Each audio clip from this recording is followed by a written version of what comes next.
ಬಹುಶಃ ನಮ್ಮ ಕಡೆ ಒಂದು ಗಾದಿ ಮಾತಿದೆ, ಎತ್ತ ತಾಯಿಗೆ ಅಗಣ ಆದ್ರೂ ಮುದ್ದು ಅಂತ.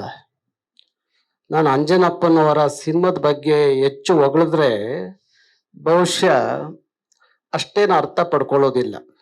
ಇಲ್ಲಿ ಬಂದಂತ ಗೆಳೆಯರಿದಾರಲ್ಲ, ಅವರೆಲ್ಲ ಮಾತಾಡಿದಾಗ ನನಗೆ ಖುಷಿ ಆದ್ರೆ ಬಹುಶಃ ಅವ್ರಿಗೆ ಒಳ್ಳೇದಾಗತ್ತೆ ಅಂತ ಅನ್ಕೊಂಡಿದ್ದೀನಿ. ಎಲ್ಲ ಗೆಳೆಯರು ಮಾತಾಡ್ತಾ ಇದ್ರು ಕನ್ನಡ ಚಿತ್ರೋದ್ಯಮದ ಬಗ್ಗೆ ಮಾತಾಡುವಾಗ ಅವರ ಭಾವನೆಗಳನ್ನ ಇಲ್ಲಿ ವ್ಯಕ್ತಪಡಿಸಿರು. ನನಗಿನ್ನೂ ಅರ್ಥ ಆಗಿಲ್ಲ ಕನ್ನಡ ಚಿತ್ರರಂಗ ಯಾವ ದಿಕ್ಕಿನಲ್ಲಿ ಸಾಗ್ತಾ ಇದೆ, ಏನ್ ಆಗಿದೆ, ಏನ್ ಆಗ್ಬೇಕಾಗಿದೆ ಅನ್ನೋದು. ಇತ್ತೀಚಿನ ದಿನಗಳಲ್ಲಿ ಅನೇಕ ನಿರ್ದೇಶಕರು, ನಿರ್ಮಾಪಕರು, ಕಲಾವಿದ್ರು ನಮ್ಮ ಕಚೇರಿ ಬರ್ತಾರೆ, ಗಾಂಧಿನಗರದ ಕಚೇರಿಗೆ ಬಂದು ಅವರ ಕಷ್ಟಗಳನ್ನ, ನಷ್ಟಗಳನ್ನ, ದುಃಖ ದುಮಾನಿಗಳನ್ನ ಹೇಳ್ಕೊತಾರೆ. ಆದ್ರೆ ಏನಾಗಿದೆ ಇವತ್ತು ಅಂದ್ರೆ, ನಾನು ಜಾಸ್ತಿ ಈ ಚಿತ್ರರಂಗದವ್ರ ಜೊತೆಯಲ್ಲಿ ನನಗೆ ನಂಟಿಲ್ಲ. ಯಾಕಿಲ್ಲ ಅಂದ್ರೆ ಅವ್ರು ಕನ್ನಡದ ಪರವಾಗಿಲ್ಲ, ಅದಕ್ಕೆ ಅವ್ರ ಜೊತೆಯಲ್ಲಿ ನಂಟಿಲ್ಲ. ನನಗೆ ಹೇಳ್ಕೋಬಹುದಷ್ಟೇ, ತೆರೆಯ ಮೇಲೆ ಕನ್ನಡದ ಬಗ್ಗೆ ಉದ್ದುದ್ದ ಭಾಷಣ, ಡೈಲಾಗ್ ಹೊಡಿಬೋದಷ್ಟೇ, ಇಲ್ಲ ಹಾಡುಗಳನ್ನ ಕನ್ನಡದ ಬಗ್ಗೆ ಹಾಡ್ಬೋದಷ್ಟೇ. ಕನ್ನಡ, ಕನ್ನಡಿಗ, ಕರ್ನಾಟಕ ಅಂತ ಬಂದಾಗ ಅವರು ಎಲ್ಲಿ ನಿಲ್ಲಬೇಕು, ಯಾರನ್ನ ಬೆಂಬಲಿಸಬೇಕು ಅನ್ನುವ ಗೊಂದಲದಲ್ಲಿ ಇವತ್ತಿಗೂ ಇದ್ದಾರೆ. ಆದ್ರೂ ಸಹ ಇವತ್ತು ಹೇಳ್ತಾ ಇದ್ದಾರಲ್ಲ, ಚಿತ್ರಮಂದಿರ ಸಿಗ್ತಾ ಇಲ್ಲ ಕನ್ನಡಕ್ಕೆ ಅನ್ನೋ ಮಾತಿದೆಯಲ್ಲ.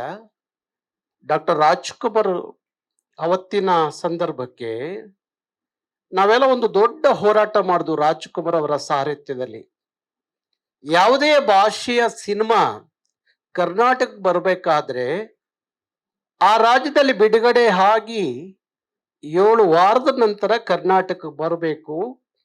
ಆದಾಗ ಮಾತ್ರ ಕನ್ನಡದ ಚಿತ್ರಗಳು, ಕನ್ನಡದ ನಿರ್ಮಾಪಕರು ಉದ್ಧಾರ ಆಗ್ತಾರೆ ಅನ್ನೋದು ಭಾರಿ ದೊಡ್ಡ ಆಲೋಚನೆ ಇತ್ತು, ಭಾರಿ ದೊಡ್ಡ ಹೋರಾಟ ನಡೀತು.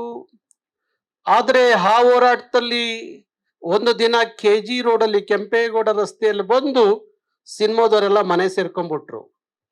ಆದ್ರೆ ನಾವು ಮನೆ ಸೇರ್ಕೊಂಡಿರ್ಲಿಲ್ಲ. ಕನ್ನಡ ಸಿನಿಮಾಗಳಿಗೆ ಥಿಯೇಟರ್ ಸಿಗ್ಬೇಕು ಅಂತ ಹೇಳಿ ನಮ್ಮ ಕಾರ್ಯಕರ್ತರು ಚಿತ್ರಮಂದಿರಗಳ ಮೇಲೆ ದಾಳಿ ಮಾಡಿದ್ರು, ಚಿತ್ರಮಂದಿರಗಳ ಒಳಗೆ ನುಗ್ಗಿರು, ಪರಭಾಷೆ ಚಿತ್ರಗಳನ್ನ ಬ್ಯಾನರ್ ಹರಿದ್ರು, ಗಲಾಟೆ ಮಾಡಿದ್ರು, ಕೊನೆ ಕೇಸ್ ಹಾಕಿಸ್ಕೊಂಡು ಜೈಲಿಗೂ ಸೇರಿದ್ರು. ಆ ಸಂದರ್ಭಕ್ಕೂ ಸಹ ಒಬ್ಬ ಚಿತ್ರರಂಗದ ಒಬ್ಬ ವ್ಯಕ್ತಿಯೂ ಸಹ ಕನ್ನಡದ ಹೋರಾಟಗಾರರು ಏನ್ ಜೈಲಲ್ಲಿ ಇದ್ರಲ್ಲ ಅವ್ರಿಗೆ ಬೇಲ್ ಕೊಡ್ಲಿಕ್ಕೂ ಬರ್ಲಿಲ್ಲ. ಇಂಥದ್ದು ಮಾತಾಡ್ಲಿಕ್ಕೆ ನಿಂತ್ರೆ ತುಂಬಾ ಇದೆ. ಆದ್ರೂ ಸಹ ಕನ್ನಡ ಚಿತ್ರರಂಗ ಉಳಿಬೇಕು ಕನ್ನಡ ಚಿತ್ರರಂಗ. ನಾನು ಅಂದ್ಕೊಂಡಿರೋದು, ಕನ್ನಡದ ಎಲ್ಲ ಪ್ರಕಾರಗಳಲ್ಲಿ ಕೆಲಸ ಮಾಡಿದಾಗ ಮಾತ್ರ ಕನ್ನಡದ ಹೋರಾಟ 100ಕ್ಕೆ 100ರಷ್ಟು ಅದು ಸರಿ ಅಂತ ಹೇಳಿ ಅನ್ಕೊಂಡಿರುವಂತ ನಾನು.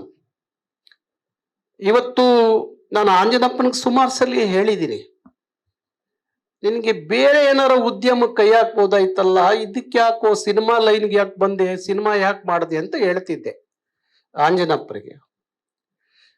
ಈ ಒಂಥರ ಈ ನಮ್ಮಲ್ಲಿ ಹೇಳ್ತಾರಲ್ಲ, ಈ ಕಜ್ಜಿ ಹೋದ್ರು ಕೆರ್ತ ಹೋಗ್ಲಿಲ್ಲ ಅಂತ ಹೇಳಿ, ಹಂಗೆ ಈ ಸಿನಿಮಾದ ಹುಚ್ಚು ಒಂದ್ಸಲಿ ಹಿಡಿದು ಬಿಟ್ರೆ ಭಾರಿ ಕಷ್ಟ. ನಾನು ರಾಜೇಂದ್ರ ಸಿಂಗ್ ಬಾಬು ಅವರು ಆಗಾಗ ಮಾತಾಡ್ತೀವಿ, ನಿಮ್ ತಂದೆ ನಾವು ಚರ್ಚೆ ಮಾಡ್ತೀವಿ. ಅವ್ರು ಹೇಳ್ತಾ ಇದ್ರು, ಮೊನ್ನೆನೂ ಸಹ ನನ್ನ ಕಚೇರಿಗೆ ಬಂದಾಗ ಹೇಳ್ತಾ ಇದ್ರು, ಇಲ್ಲ ಏನಾದ್ರೂ ರಿಪೇರಿ ಮಾಡಕ್ ಆದ್ರೆ ಅದು ನಿನ್ ಕೈಯಲ್ಲೇ ರಿಪೇರಿ ಮಾಡಕ್ ಸಾಧ್ಯ ಅಂತ. ಅದಕ್ಕಾಗಿ ಮೊನ್ನೆ ನೋಡಿ, ನಮ್ಮ ಯಾರು ಸಾಯಿ ಪ್ರಕಾಶ್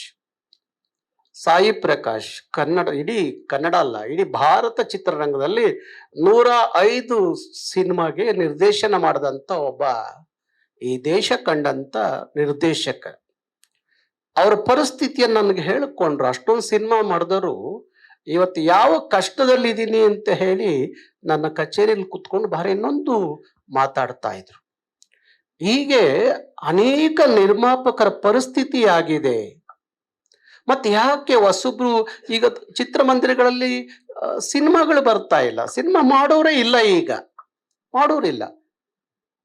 ಹಾಗಾಗಿ ಕನ್ನಡ ಚಿತ್ರರಂಗ ಎಲ್ಲೋ ಕೆಲವೇ ಒಂದು 4-5 ಜನ ನಟರು, ಒಂದು 4-5 ಜನ ನಿರ್ಮಾಪಕರು, ಅವರು ಅಲ್ಲಿ ಅವರ ಸುತ್ತ ಒಂದಷ್ಟು ಚಿತ್ರರಂಗದಲ್ಲಿ ತುಂಬಾ ಜನ ಈ ಬ್ರೋಕರ್ಗಳು ಸೇರ್ಕೊಂಡ್ಬಿಟ್ಟಿದ್ದಾರೆ. ಅವರು ಎಲ್ಲೆಲ್ಲಿ ಏನೇನು ಮಾಡಬೇಕೋ ಮಾಡ್ಕೊಂಡು ಅವರಷ್ಟೇ ಚಿತ್ರರಂಗ ಅಂತೇಳಿ ಅನ್ಕೊಂಡಿದ್ದಾರೆ. ಹಾಗಾಗಿ ಈ ಚಿತ್ರ ಗೆಲ್ಲಿಸ್ಬೇಕು, ನಮಗೆ ಗೊತ್ತಿದೆ ಗೆಲ್ಲಿಸ್ತೀವಿ ನಾವು. ಯಾಕಂದ್ರೆ ಆಂಜನಪ್ಪ ಒಂದು 25-30 ವರ್ಷ ಕನ್ನಡ ಕರ್ನಾಟಕ ಅಂತ ಹೇಳಿ ಬೀದಿಗೆ ನಿಂತಂತ ಒಬ್ಬ ಹೋರಾಟಗಾರ. ಹಾಗಾಗಿ ಅಲ್ಲಿ ಆಂಜನಪ್ಪ ಸೋತ್ರೆ, ಸಿನಿಮಾ ಸೋತ್ರೆ ಕನ್ನಡಿಗರು ಸೋತಂಗೆ. ಯಾಕಂದ್ರೆ ಅದು ಬೇರೆ ತರ ಯಾವ್ದೋ ತೇವಲಿಗೋ ಮತ್ತೊಂದು ಶೋಕಿಗ ಸಿನಿಮಾ ಮಾಡಕ್ ಬಂದವನಲ್ಲ. ಕನ್ನಡ ಕನ್ನಡ ಅಂತೇಳಿ ಬೀದಿ ನಿಂತು 30 ವರ್ಷ ಪೊಲೀಸ್ನವ್ರ ಕೈ ಲಾಠಿ ಹೇಟ್ ತಿಂದು, ಬೂಟ್ ಹೇಟ್ ತಿಂದು, 16 ದಿವಸ ಜೈಲುವಾಸ ಅನುಭವಿಸಿ ಒಂದು ಸಿನಿಮಾ ಮಾಡಿ ಏನಾದ್ರೂ ಒಂದು ಬದುಕು ಕಟ್ಕೋಬೇಕು ಅನ್ನುವ ದೊಡ್ಡ ಕನಸನ್ನ ಕಂಡಂತ ಆ ಗೆಳೆಯ, ಮತ್ತು ಅವನ ಜೊತೆಯಲ್ಲಿ ನಮ್ಮ ಲೋಕೇಶ್ ಗೌಡ.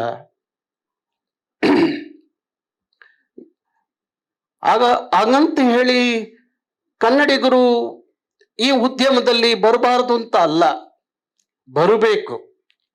ಬರಬೇಕಾದ್ರೆ ಸರಿಯಾದ ರೀತಿಯಲ್ಲಿ ಒಂದಷ್ಟು ಯೋಜನೆಗಳನ್ನು ರೂಪಿಸ್ಕೊಂಡು ಸಿನಿಮಾ ರಂಗದಲ್ಲಿ ಗಟ್ಟಿಯಾಗಿ ನಿಲ್ಲಬೇಕು.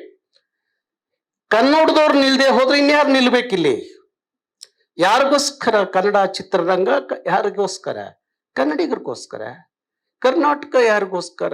ಕನ್ನಡಿಗರಿಗೋಸ್ಕರ. ಆಗಿರುವಾಗ ಎಂಥದೇ ಸಮಸ್ಯೆಗಳಿದ್ರೂ ಸಹ ಚಿಂತೆ ಎಲ್ಲ ಎದುರಿಸಿ ನಿಲ್ಲಬೇಕು. ಮತ್ತು ಕನ್ನಡಿಗರು ಅಷ್ಟೇ ಬರಬೇಕು, ಚಿತ್ರಮಂದಿರಕ್ಕೆ ಬಂದು ಇಂಥ ಹೊಸ ಪ್ರತಿಭೆಗಳನ್ನ ಪ್ರೋತ್ಸಾಹಿಸಬೇಕು, ಗೌರವಿಸಬೇಕು. ಯಾವುದೇದಕ್ಕೂ ಎಲ್ಲೆಲ್ಲ ಹೋಗಿ ಸಿನಿಮಾಗಳು ನೋಡ್ತೀವಿ, ಯಾರ್ಯಾರ್ದು ಸಿನಿಮಾ ನೋಡ್ತೀವಿ. ಈಗ ಹೇಳ್ತಾ ಇದ್ರಿ, ಈಗ ನೋಡಿ ಯಾವುದೋ ಒಂದು ಈಗ ರಜನಿಕಾಂತ್ ಸಿನಿಮಾ ಮುಂದಿನ ವಾರ ಏನೋ ಬಿಡುಗಡೆ ಏನೋ ಬರ್ತಾ ಇದೆ. ಮುಂದಿನ ತಿಂಗಳು ಬರ್ತಾ ಇದೆ ನೋಡಿ. ಒಬ್ಬ ರಜನಿಕಾಂತ್ ಸಿನಿಮಾ ಬರುವಾಗ ಅಲ್ಲಿ ಒಂದು 50-100 ಕನ್ನಡ ಸಿನಿಮಾವನ್ನು ಸಾಯಿಸ್ಬಿಡ್ತಾರೆ. ಥಿಯೇಟರ್ಗಳು ಸಿಗಲ್ಲ, ಕೊಡೋದಿಲ್ಲ. 400-500 ಚಿತ್ರಮಂದಿರಗಳಲ್ಲಿ ರಜನಿಕಾಂತ್ ಸಿನಿಮಾ ಬಿಡುಗಡೆ ಆಗುತ್ತೆ. ಹಾಗಾಗಿ ಪ್ರತಿ ಸಂದರ್ಭದಲ್ಲಿ ಯಾವುದೇ ಹೊರಗಡೆ ಭಾಷೆಯ ಸಿನಿಮಾ ಕರ್ನಾಟಕಕ್ಕೆ ಬರ್ತಾ ಇದೆ ಅಂದಾಗ ಅಲ್ಲಿ ಬಹುತೇಕರಿಗೆ ಹೇಟ್ ಬೀಳುತ್ತೆ. ಅಂದ್ರೆ ಅದು ಬೇರೆ ಭಾಷಿಕರಿಗಲ್ಲ, ಅದು ಕನ್ನಡದ ನಿರ್ಮಾಪಕರಿಗೆ ಹೇಟ್ ಬೀಳುತ್ತೆ. ಇದಕ್ಕೆ ಸರಿಯಾದಂತ ಒಂದು ತೀರ್ಮಾನವನ್ನ ಎಲ್ಲ ಚಿತ್ರರಂಗದ ಎಲ್ಲ ಗಣ್ಯರು ಕೂತ್ಕೊಂಡು ಮಾಡಿದಾಗ ಮಾತ್ರ ಅದಕ್ಕೇನಾದ್ರೂ ಒಂದು ಮಾರ್ಗವನ್ನ ಹುಡುಕ್ಬೋದು. ಹಾಗಾಗಿ ಕನ್ನಡದ ಚಿತ್ರರಂಗ, ನಾನು ಹೇಳ್ತಾ ಇದ್ದೆ ಮೊನ್ನೆ ನಮ್ಮಲ್ಲಿ ರಾಜ್ಯ ಕಮಿಟಿಲಿ ಕೂತ್ಕೊಂಡು ಮಾತಾಡುವಾಗ ಹೇಳ್ತಾ ಇದ್ದೆ, ಯಾರೋ ಈ ಚಾನಲ್ಗಳಿದಾವಲ್ಲ, ಜಿ ಇರ್ಬೋದು, ಇನ್ಯಾವುದು ಕಲರ್ಸ್ ಇರ್ಬೋದು, ಇವರೆಲ್ಲ ಯಾರು ಸಿನಿಮಾ ತಗೋತಾರೆ? ಯಾರು ಶ್ರೀಸಾಮಾನ್ಯರ ಸಿನಿಮಾಗಳು ಅವ್ರು ತಗೊಳ್ಳೋದಿಲ್ಲ. ಅವರು ವ್ಯಾಪಾರ ಮಾಡ್ಬೇಕಲ್ಲ, ಬಾರಿ ದೊಡ್ಡ ದೊಡ್ಡ ಹೀರೋಗಳನ್ನ ಹುಡುಕ್ತಾರ ಅವರು. ಮತ್ತೆ ಅವಾರ್ಡ್ಗಳು ಕೊಡ್ತಾರೆ. ಅವ್ರ ಉದ್ಧಾರಕ್ಕಾಗಿ ಇವ್ರಿಗೆ ಅವಾರ್ಡ್ ಕೊಡ್ತಾರೆ. ನಾನು ಅದಕ್ಕೆ ಹೇಳಿದೆ, ಯಾಕೆ ಕರ್ನಾಟಕ ರಕ್ಷಣಾ ವೇದಿಕೆ ಚಿತ್ರರಂಗದವ್ರಿಗೆ ಒಂದು ಅವಾರ್ಡ್ ಕೊಡಬಾರ್ದು ಅಂತ ಹೇಳಿ ನಾವು ಮನೆಯೆಲ್ಲ ತೀರ್ಮಾನ ಮಾಡುದು. ಅದಕ್ಕಾಗಿ ಕನ್ನಡ ಚಿತ್ರರಂಗದ ಎಲ್ಲ ಭಾಗಗಳಲ್ಲಿ ದುಡಿಯುವಂತರಿಗೆ ಒಂದು ಅವಾರ್ಡ್ ಕೊಡಬೇಕು ಅಂತ ಹೇಳಿ ಕರ್ನಾಟಕ ರಕ್ಷಣಾ ವೇದಿಕೆ ತೀರ್ಮಾನ ಮಾಡಿದೆ. ಬಹುಶಃ ಎಲ್ಲರೂ ಅವಾರ್ಡ್ ಕೊಡುವಾಗ ಒಂದು ನೆನಪಿನ ಕಾಣಿಕೆ ಕೊಟ್ಟು ಅವಾರ್ಡ್ ಅಂತೇಳಿ ಕಳಿಸ್ಬಿಡ್ತಾರೆ. ನಾವು ಹಂಗ್ ಮಾಡೋದಿಲ್ಲ. ಪ್ರತಿಯೊಬ್ಬರಿಗೂ ಒಂದೊಂದು ಅವಾರ್ಡ್ ಜೊತೆಲಿ 1 ಲಕ್ಷ ಕೊಡ್ಬೇಕು ಅನ್ನೋ ತೀರ್ಮಾನ ಮಾಡಿದೀವಿ. ಅದಕ್ಕೆ ನಾನು ನಮ್ಮ ರಾಜನ್ ಸಿಂಗ್ ಬಾಬು ಅವ್ರಿಗೆ ಹೇಳಿದ್ದೀನಿ, ಆ ಥರದ ನೀವೊಂದು ಒಂದು 5-6 ಜನ ಒಂದು ಕಮಿಟಿಯಲ್ಲಿ ನಮಗೆ ಅವಾರ್ಡ್ ಕೊಡ್ಲಿಕ್ಕೆ ನೀವು ಅದನ್ನ ಪಟ್ಟಿಯನ್ನ ಮಾಡಿ ಕೊಡಿ ಅಂತ ಹೇಳಿ ಕೇಳಿದೀವಿ. ಯಾತಕ್ಕೆ ಅಂದ್ರೆ ಅಲ್ಲಿ ಎಲ್ಲರೂ ಭಾರಿ ಸಮೃದ್ಧವಾಗಿಲ್ಲ. ಚಿತ್ರರಂಗದ ಬಹುತೇಕ ಈ ಪೋಷಕ ನಟರುಗಳು ನೋಡ್ಬೇಕು ನೀವು, ಕನ್ನಡ ಚಿತ್ರರಂಗದ ಪೋಷಕ ನಟರುಗಳು, ಅವರಿಗೆ ಕನಿಷ್ಠ ಒಂದು ಆಸ್ಪತ್ರೆಯಲ್ಲಿ ಒಂದು ಚಿಕಿತ್ಸೆ ತಗೊಳ್ಳಿಕ್ಕೆ ಆಗದೆ ಇರುವಂತ ಕಷ್ಟ ಕಾಲದಲ್ಲಿರುವಂತ ಪೋಷಕ ನಟರು ಕನ್ನಡದಲ್ಲಿದ್ದಾರೆ. ಇದು ನಿಮ್ಮ ವ್ಯವಸ್ಥೆನೇ ಹೇಗಿದೆ ಅಂದ್ರೆ, ಕನ್ನಡ ಚಿತ್ರರಂಗದ ವ್ಯವಸ್ಥೆ ಬರೇ ಯಾರೋ ಒಂದು 10-6 ಜನ ಉದ್ಧಾರ ಆಗ್ತಿರ್ಬಹುದು, 10-6 ಜನ ಪ್ರಗತಿ ಕಂಡಿರಬಹುದು ಸಿನಿಮಾದಲ್ಲಿ.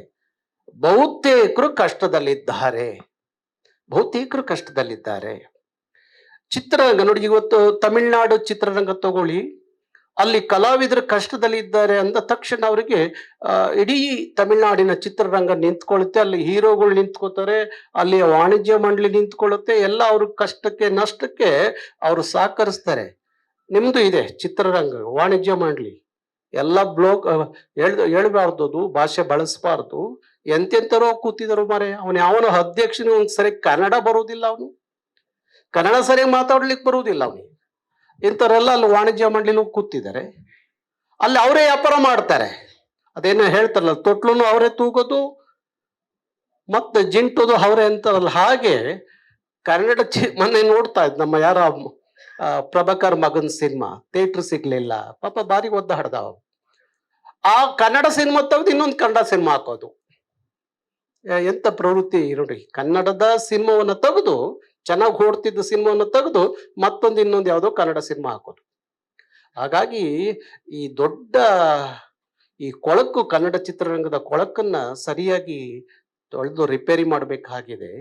ಅದಕ್ಕೆ ಕರವೇ ನಾನು ಇಲ್ಲಿವರೆಗೂ ಚಿತ್ರರಂಗದ ವಿಚಾರಕ್ಕೆ ಹೋಗ್ಬಾರ್ದು ಅಂತ ದೂರ ಉಳಿದೈತೆ, ಆದ್ರೆ ಇನ್ನು ಸುಮ್ಮನೆ ಇರಬಾರ್ದು ಅನ್ನೋದನ್ನು ತೀರ್ಮಾನ ಮಾಡಿದೀವಿ. ಹಾಗಾಗಿ ರಿಪೇರಿ ಮಾಡ್ತೀವಿ. ಇವತ್ತು ಯಾರ್ಯಾರು ದೊಡ್ಡ ಹೀರೋಗಳು ಅನ್ಕೊಂತಿದ್ರಲ್ಲ, ಅವರು ಕರ್ನಾಟಕ ರಕ್ಷಣಾ ವೇದಿಕೆ ಒಂದ್ ಕಾಲಕ್ಕೆ ಬಂದು ಥಿಯೇಟರ್ ಸಿಗ್ಲಿಲ್ಲ ಅಂತ ನಮ್ಮ ಆಶ್ರಯ ಪಡೆದಂತವ್ರು ಇದ್ದಾರೆ. ಈಗ ಭಾರಿ ದೊಡ್ಡ ಹೀರೋಗಳು, ಅವ್ರ ಹೆಸರು ಹೇಳ್ಬಹುದು, ಯಾಕೆಂದ್ರೆ ನಮ್ಗ ಆ ಧೈರ್ಯನೂ ಇದೆ, ಆ ಸಹಾಯ ಮಾಡಿದಂತ ವಿಚಾರಗಳು ನಮ್ಮಲ್ಲಿ ಇದೆ. ಭಾರಿ ದೊಡ್ಡ ಹೀರೋಗಳು ಅನ್ಸ್ಕೊಂಡವ್ರು ಅವತ್ತು ಪಾಪ ಚಿತ್ರಮಂದಿರಗಳು ಸಿಕ್ಕಿಲ್ಲ ಅಂತ ಹೇಳಿ ಕರ್ನಾಟಕ ರಕ್ಷಣಾ ವೇದಿಕೆ ಬಾಗಿಲು ತಟ್ಟಿದಂತ ದಿನಗಳಿದಾವೆ. ಅವರೆಲ್ಲರೂ ಇವತ್ತು ಭಾರಿ ದೊಡ್ಡ ಬೆಳೆದಿದ್ದಾರೆ, ಬೆಳಿಲಿ, ಇಡೀ ರಾಷ್ಟ್ರ ಮಟ್ಟದಲ್ಲಿ ಅಂತಾರಾಷ್ಟ್ರದ ಮಟ್ಟದಲ್ಲಿ ಬೆಳಿಲಿ. ಆದ್ರೆ ಇಂಥ ನಿರ್ಮಾಪಕರನ್ನ, ಇಂಥ ಕಲಾವಿದರನ್ನು ಸಹ ಜೊತೆಯಲ್ಲಿ ಕರ್ಕೊಂಡು ಹೋಗ್ಬೇಕು ಅನ್ನೋ ಮನಸ್ಥಿತಿ ಅವ್ರಿಗೆ ಇರ್ಬೇಕಾಗಿತ್ತು. ಬಹುಶಃ ಇಲ್ಲ, ಅವರಿಲ್ಲ, ಅವರು ಸುತ್ತ ಒಂದು ಕೋಟೆ ಕಟ್ಕೊಂಡ್ಬಿಟ್ಟಿದ್ದಾರೆ. ಹಾಗಾಗಿ ಅದನ್ನು ಹೊಡೆದು ಕನ್ನಡ ಚಿತ್ರರಂಗ ಯಾವತ್ತು ನಿಂತು ನೀರು ಹಾಕಬಾರ್ದು. ಅದು ಪರಿಶುದ್ಧವಾಗಿರ್ಬೇಕು ಅಂದ್ರೆ ನಿಂತು ನೀರು ಹಾಕಬಾರದು, ನಿರಂತರವಾಗಿ ಹರಿಯುವಂತ ನೀರು ಆಗಬೇಕು. ಹಾಗಾಗಿ ಕರ್ನಾಟಕ ರಕ್ಷಣಾ ವೇದಿಕೆಯಲ್ಲಿ 82 ಲಕ್ಷ ಕಾರ್ಯಕರ್ತರಿದ್ದಾರೆ. ಅವರೆಲ್ಲ ಒಮ್ಮೆ ಥಿಯೇಟ್ರಿಗೆ ಬಂದು ಸಿನಿಮಾ ನೋಡಿದ್ರೆ ಆಂಜನಪ್ಪ ಇನ್ನೊಂದು 3 ಸಿನಿಮಾ ಮಾಡಬಹುದು, ಏನ್ ತೊಂದರೆ ಇಲ್ಲ. ಅದಕ್ಕಾಗಿ ಅವ್ರಿಗೆ ಒಳ್ಳೇದಾಗ್ಲಿ. ಇಡೀ ಚಿತ್ರ ತಂಡ, ಪಾಪ ನಿರ್ದೇಶಕರು ಅವ್ರು ನೋಡಿದಾಗೆಲ್ಲ ಹೊಟ್ಟೆ ಉರಿಯುತ್ತಾನೆ. ಒಂದು ಅಮಾಯಕನ್ ತರ ಬಂದು ನಿಂತಿರ್ತಾರೆ. ಈಗ ನೋಡ್ಬೇಕು, ಯಾವನಾರು ಒಂದ್ ಸಿನಿಮಾ ಗೆದ್ದು ಬಿಟ್ರೆ ಆ ನಿರ್ದೇಶಕರು ಕೈಗೂ ಸಿಗಲ್ಲ. ಅವ್ರ ವ್ಯವಸ್ಥೆ ನೋಡ್ಬಿಟ್ರೆ ಹಂಗ ಇರ್ತಾರೆ. ನೋಡ್ರಿ ಅವ್ರು ಹೆಂಗ್ ನಿಂತಿದ್ದಾರೆ. ಒಳ್ಳೆ ಕಲಾವಿದ್ರು, ತುಂಬಾ ಚೆನ್ನಾಗಿ ಅವ್ರು ಹೇಳ್ತಾ ಇದ್ರು. ಕಾಂತಾರ ಸಿನಿಮಾಗಿಂತ ಮುಂಚೆ ಮಾಡಿದ ಸಿನಿಮಾ, ಕಾಂತಾರ ಸಿನಿಮಾಗಿಂತಾನೆ ಮುಂಚೆ ಮಾಡಿದ್ದು ಈ ಸಿನಿಮಾ ಮಾಡಿದ್ದು. ಕಾಂತಾರ ಬಿಡುಗಡೆ ಆಯ್ತು, ಇದು ಬಿಡುಗಡೆ ಆಗ್ಲಿಲ್ಲ ಅಷ್ಟೇ. ಹಾಗಾಗಿ ಅವ್ರು ಹೇಳ್ತಾ ಇದ್ದ, ನೋಡಿ ನಮ್ ಸಿನಿಮಾದಲ್ಲಿರೋ ಸೀನ್ ಎಲ್ಲ ಕಾಂತಾರದಲ್ಲಿ ತೋರಿಸ್ತಾ ಇದ್ದಾರೆ, ನಾನು ಇನ್ನು ಬಿಡುಗಡೆ ಮಾಡಕ್ ಆಗಿಲ್ಲ, ಕಷ್ಟ ಆಯ್ತು. ಮತ್ತೆ ಬೇರೆ ಶೂಟ್ ಮಾಡಿದ್ರು, ಡಿಲೀಟ್ ಮಾಡಿ. ಹಾಗಾಗಿ ಈ ಪರಿಸ್ಥಿತಿ ಇದೆ.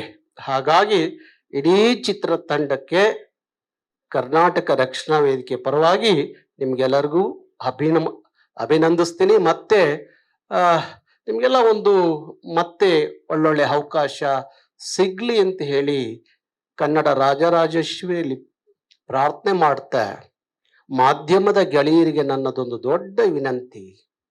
ಇರ್ಲಿ, ದೊಡ್ಡ ದೊಡ್ಡವ್ರನ್ನು ನೋಡಿ ಬೇಡ ಅಂತ ಹೇಳಲ್ಲ.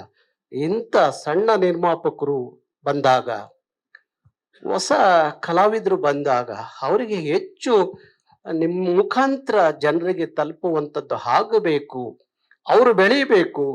ಆದಾಗ ಮಾತ್ರ ಮತ್ತೊಬ್ಬ ನಿರ್ಮಾಪಕ ಒಂದು ಸಿನಿಮಾ ಮಾಡಬೇಕು ಅನ್ನೋ ಮನಸ್ಸಿನಿಂದ ಚಿತ್ರರಂಗಕ್ಕೆ ಬರ್ಲಿಕ್ಕೆ ಸಾಧ್ಯ ಆಗತ್ತೆ. ಯಾಕೆಂದ್ರೆ ಎಲ್ಲರೂ ಸೋತ್ರು ಅಂದ್ರೆ ಗೆಲ್ಲೋರು ಯಾರು, ಮತ್ತೆ ಈ ಈ ರಂಗ ಬೇಕಾ, ಈ ಕ್ಷೇತ್ರ ಬೇಕಾ ಅನ್ನುವ ನೋಡುವಂತ ಪರಿಸ್ಥಿತಿಗೆ ಆಗಬಾರ್ದು.